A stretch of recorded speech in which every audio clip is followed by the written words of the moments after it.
Every parent wants to know how his or her child is doing in school. When a child gets sick, the parent can see it, goes to the doctor and is cured.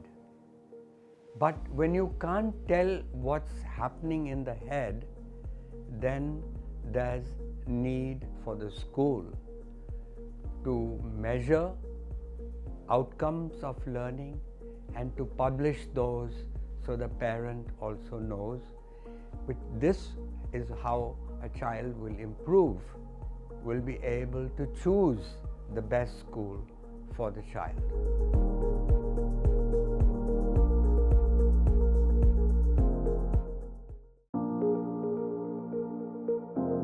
I believe that the government should not reimburse the school, but should send the money directly to the parent as a direct benefit transfer.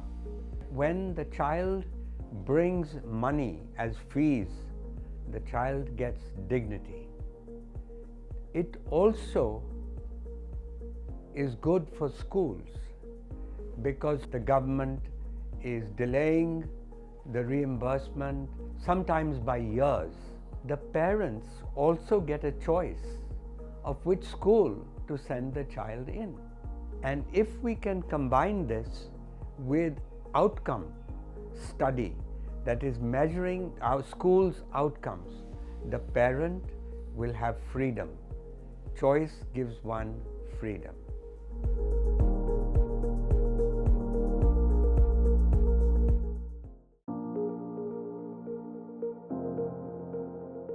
Our greatest failure as a nation over the last 75 years has been in schooling. We have raised a nation of parrots rather than a nation of human beings.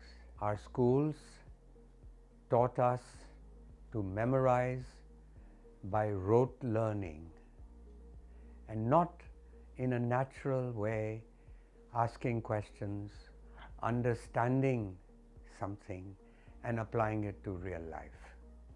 And this is why children also don't like going to school. It's like taking bitter medicine rather than a joyful adventure.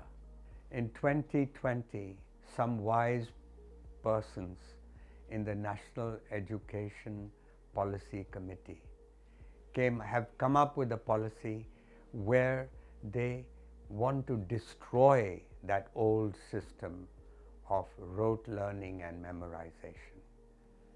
They have clearly told every state that the future of India lies in creating children with competency based on understanding.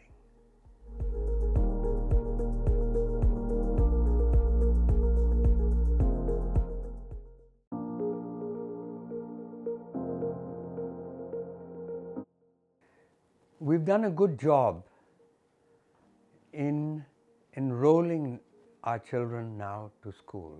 100% of the kids go to school.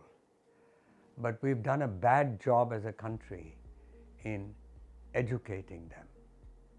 Half the children in grade 8 cannot do a simple mathematics operation like division. The problem behind this dismal state of affairs is that the government is both a referee and a player. The same people who run schools are also the ones who evaluate schools and who set policy. And this is why the new Education Policy 2020 decided to separate the two functions. What is the regulator expected to do? First, he is expected to be independent. In other words, retired government servants in education departments should not be eligible for this job.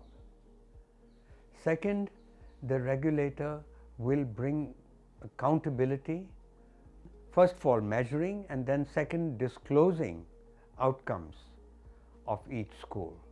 Third, the regulator will ensure that private and public sectors are treated evenly.